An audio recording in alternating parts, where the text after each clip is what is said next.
Working on a video here now about what my goal is, about what my mission is, accomplishments that I hope to make through this video is to touch another woman, touch women out there in our nation that go through similar situations, with child welfare and just everyday life issues. And I hope that I can touch them, and tell them that they are worth it. Remind them that, remind them things that you guys definitely don't remind people. What this is like a mind map of what I'm doing here. And so I don't get lost, because I'll be talking and I tend to shift on another subject, but we do have to remember that we are Americans and Americans are still fostered, so you'll have to follow my language here. I don't want to say something that's going to put anyone else through anything that I've been through. I know that, because it's not easy going through this. It's been an actual war for me without the guns and stuff. My mouth is my only gun. Anyways, this revolves around relationship with my kids and what I've done for child welfare, what I've done for myself, what my mission is, what I plan to do. I'm kind of just trying to come out of hiding.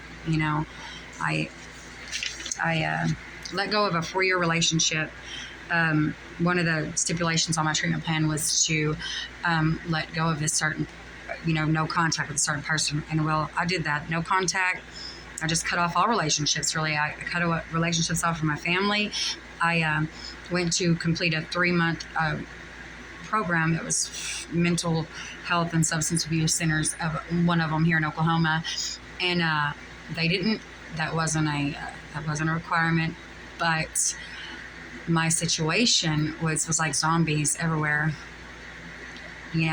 which it still is today.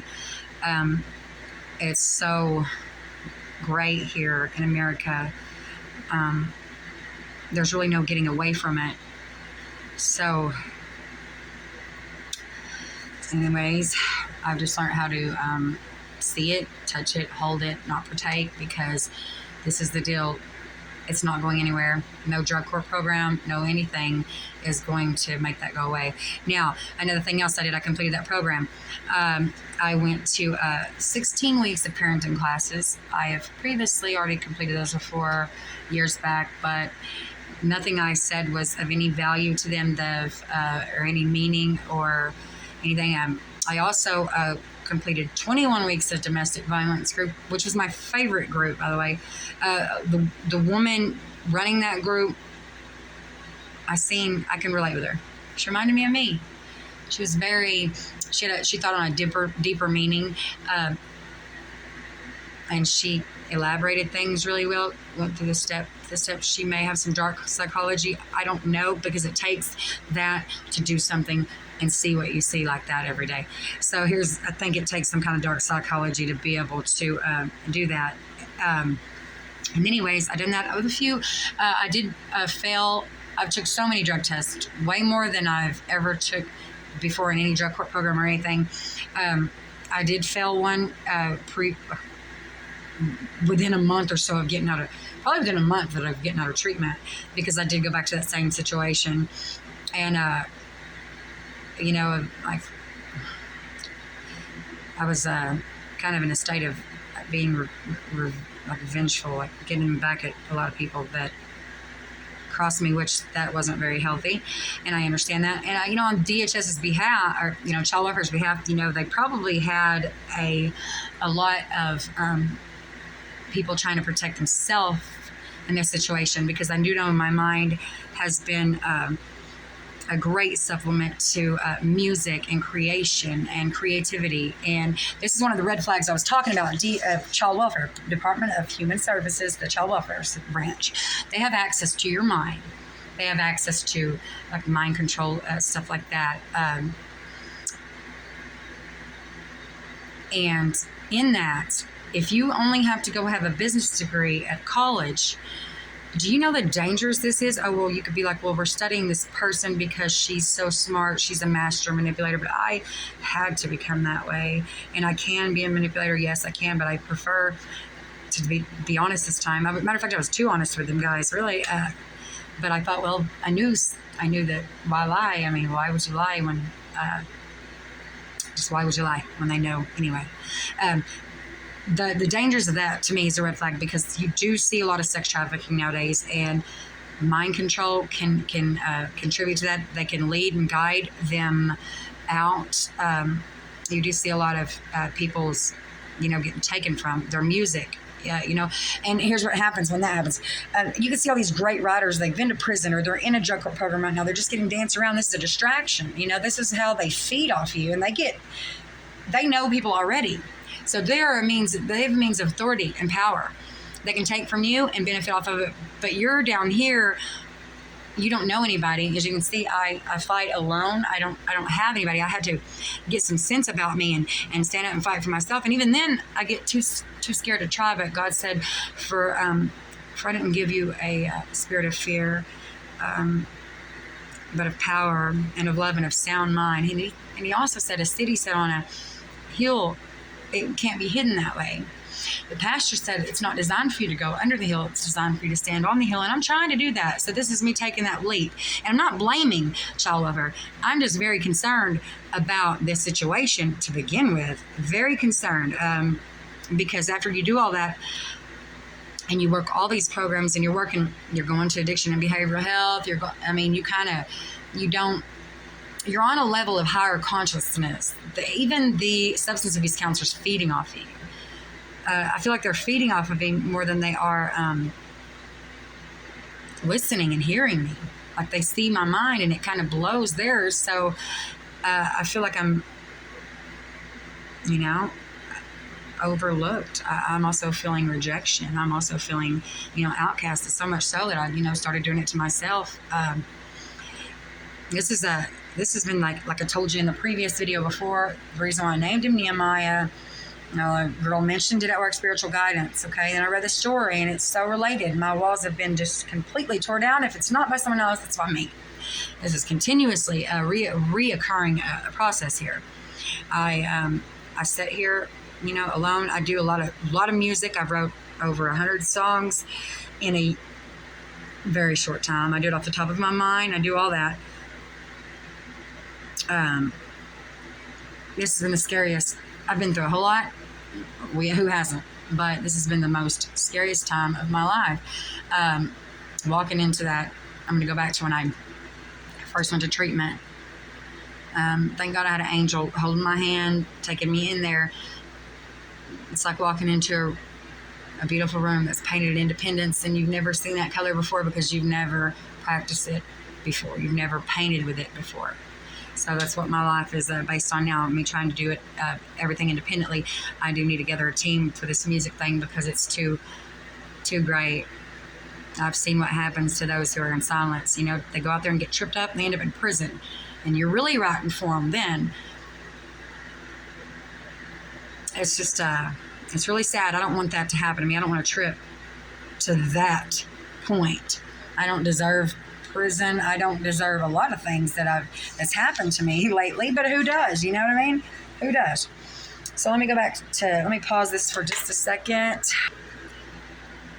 So another thing, and also I tried to empathize with Child Welfare again, DHS, that they do see a lot of shit, a lot of bad shit, so they may not always be. When I'm angry at somebody, I'm so angry and the resentments are there, I can't see past that. I dwell in it for a short time. Thank God I'm resilient, and then the trauma contributes to trauma. So I can understand that. I just hope that they can understand me in watching my videos. I never felt acknowledged for anything that I've done. They always kept giving me like a runaround. Well, it's because you didn't do that, or because you didn't do drug court. I honestly, I have an innate nature to save. My boyfriend committed a crime. I got charged with it as well. I don't think that I deserved to program another bunch of more bullshit. It spins you around. It just dances you around, and you can't follow your own purpose and your own mission because you're following their mission. God didn't. I followed along too long. I followed. And the reason I kept failing is because I wasn't designed to follow. I was designed to lead. And I do know that today. And I'm grateful for God. I'm grateful for that. I'm grateful for you watching this. There's more to come. I just want to tell you a little bit about my story and what's going on in my life right now. I'm upset at the way things went because it's really hard for me. And I'm grateful for people taking care of my children. I really am. They deal on this, and then I have to look into this in a deeper meaning because I get so damn mad. Okay, I had my son back. He was about to come home. Supposedly, I think they were just playing more games with me. I'm not sure. The games that I have trauma over games. I don't like to be played with at all. Here's the deal: I have to build a relationship with them, and that trauma is eating at your ear, thinking. Like I'm a victim of molestation, incest, several things, and that trauma is in my ear over him. It's one of my biggest fears. Is something happening to them from a failure to protect, that like it did me, and that trauma, whispers, "Oh my God, they're hurting him like they did you." That I don't think. I did eat myself. It ate at me. It ate at me alive, wondering. Because I couldn't be there all the time and not knowing. And then Nehemiah saying things that my son saying things that just went all over me. It ate at that trauma. It ate at that fear, and that fear grew, and I flipped out. And here's this. So I got to amend the relationship that I've broken with them over and over because of this, because of not trusting. That my dreams and my morals and my values are overlooked. Sometimes I have to talk in creative language.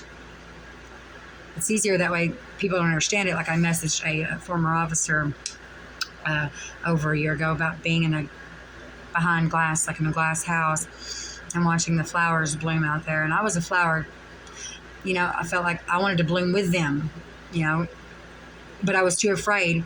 Breaking the glass meant taking chances, putting myself out here when I loved to just hide away and there's no point in it, though. This is kind of doing that. This is breaking the glass. This is taking chances. Risking getting your feet cut, walking through it, to go out there and bloom with the other flowers. Because I seen me in those flowers. We're using flowers, for instance. They were all blooming. And I knew I was, felt intimidated because I knew that I could do that too. Angry because I wasn't. But in the meantime, since then, I've wrote over 100 songs. I sing them all day long. I do that when on my days off. I do artwork. I draw. I'm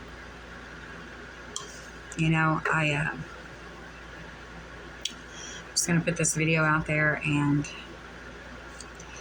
get your point of views on it. What we can do to not bash it, yet better it, like fortify it, like it has me. It has done me a lot of good, a whole lot of good. I'm able to stay at home every night and freak out if I'm out late. I don't like to stay out overnight at places. I don't like to stay away from home too long. I like to be home. That alone time has done so much good for me, way more good than it ever bad. Now, I'm not perfect. I fall every now and then. I get alone. If I'm not feeding my spirit, if I'm not writing, if I'm not drawing, if I'm not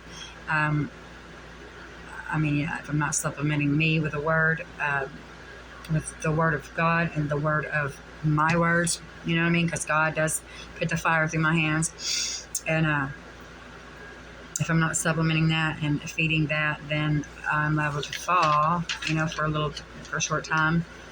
I can't stay there, though. It's too uncomfortable for me. It's not me anymore. It's not who I am, and it hasn't been in a long time. So my hope for me is to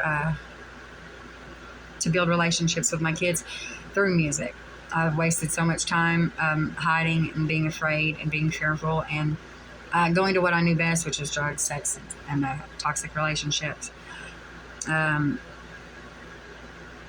Being promiscuous and just hurting me because of it. Hurting me because I was too scared to try.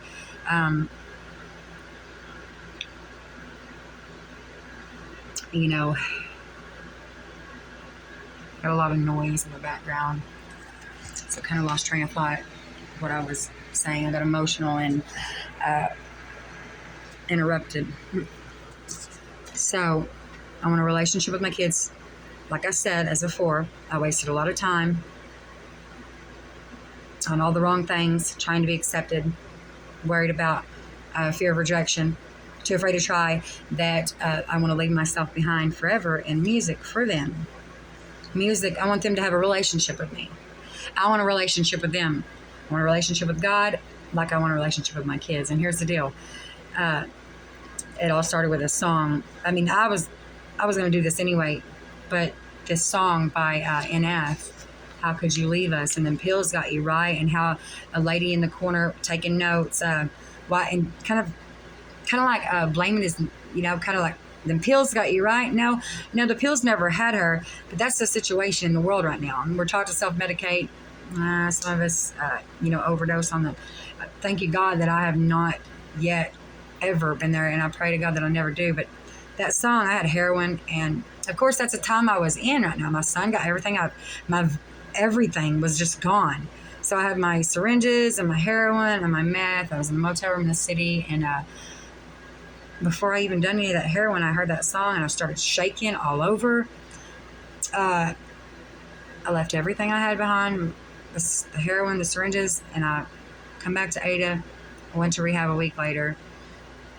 The song really lit a fire under my ass. So, Nate, if you can hear me, I'm super grateful for you. I heard my son through your song, and I'm grateful for you.